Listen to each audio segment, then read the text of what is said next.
नमस्कार दर्शकों, आप सभी का स्वागत है। आज हम बात करेंगे सावन शिवरात्रि के पवित्र व्रत और इसकी कथा के बारे में।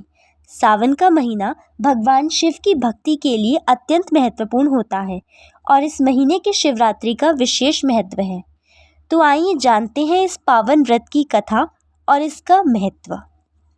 सावन शिवरात्रि का व्रत भगवान शिव को प्रसन्न करने के लिए एक अद्भुत अवसर है। इस दिन उपवास रखने और शिव जी की पूजा अर्चना करने से सभी मनोकामनाएं पूर्ण होती हैं।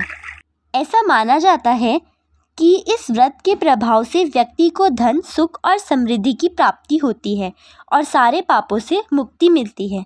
अब हम सुनेंगे सावन शिवरात्रि की पवित्र व्रत कथा। इस कथा का महत्व ऐसा है कि इसे सुनने मात्र से ही व्रत का फल प्राप्त होता है।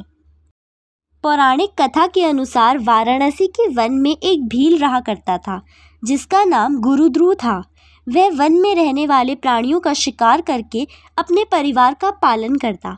एक बार शिवरात्रि के दिन वह शिकार करने वन में गया। उस दिन उसे दिन भर कोई शिकार नहीं मिला और रात भी हो गई। तभी उसे वन में एक झील दिखाई दी। उसने सोचा, मैं यहीं पेड़ पर चढ़कर शिकार की राह देखता हूँ, कोई न कोई प्राणी यहाँ पानी पीने आएगा। यह सोचकर वह पानी का पात्र भरकर बिल वृक्ष पर चढ़ गया। उस वृक्ष के नीचे शिवलिंग स्थापित था। थोड़ी देर बाद वहाँ एक हिरणी आई। गुरुध्रुव ने जैसे ही हिरणी को मारने के लिए धनुष पर तीर चढ़ाया, बिल वृक्ष के पत्ते और जल शिवलिंग पर गिरे। इस प्रकार रात के प्रथम पहर में अनजाने में ही उसके द्वारा शिवलिंग की पूजा हो गई। तभी हिरणी ने देख लिया और उसने पूछा कि तुम क्या चाहते हो। वह बोला कि तुम्हें मारकर मैं अपने परिवार का पेट भरूंगा। यह सुनकर हिरणी बोली कि मेरे बच्चे मेरी राह देख रहे होंगे, मैं उन्हें अपनी बहन को सौंपकर लौट आऊंगी। हिरणी ने ऐसा कहने पर शिकारी ने उसे छोड़ दिया। थोड़ी देर बाद उस हिरणी की बहन उसे खोजती हुई झील के पास आई। शिकारी ने उसे देखकर पुनः अपने धनुष पर तीर चढ़ाया। इस बार भी रात के दूसरे प्रहर में बिल वृक्ष के पत्ते व जल शिवलिंग पर गिरे और शिव जी की पूजा हो गई। उस हिरणी ने भी अपने बच्चों को सुरक्षित स्थान पर रखकर आने को कहा। शिकारी ने उसे भी जाने दिया। थोड़ी देर बाद वहाँ एक हिरण अपनी हिरणी की खोज में आया। इस बार भी वही सब हुआ और तीसरे प्रहर की भी शिवलिंग की पूजा हो गई।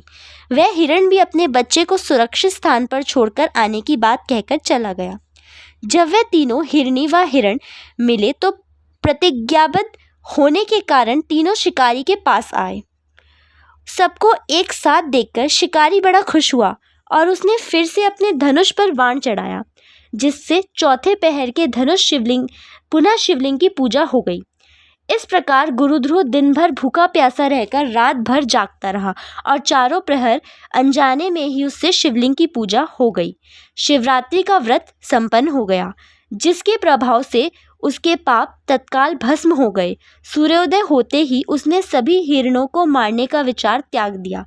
तभी शिवलिंग से भगवान शंकर प्रकट हुए और उन्होंने गुरुध्रुव को वरदान दिया कि त्रेता युग में भगवान राम तुम्हारे घर आएंगे और तुम्हारे साथ मित्रता करेंगे, तुम्हें मोक्ष भी प्राप्त होगा। इस प्रकार अनजाने में किए गए शिवरात्रि व्रत से भगवान शंकर ने शिकारी को मोक्ष प्रदान कर दिया। तो दोस्तों, यह थी सावन शिवरात्रि की पवित्र व्रत कथा। यदि आपको यह वीडियो पसंद आया है तो इसे लाइक करें, चैनल को सब्सक्राइब करें और इस वीडियो को ज़्यादा से ज़्यादा शेयर करें ताकि अन्य लोग भी इस कथा का लाभ उठा सकें। भगवान शिव की कृपा आप सभी पर बनी रहे। हर हर महादेव।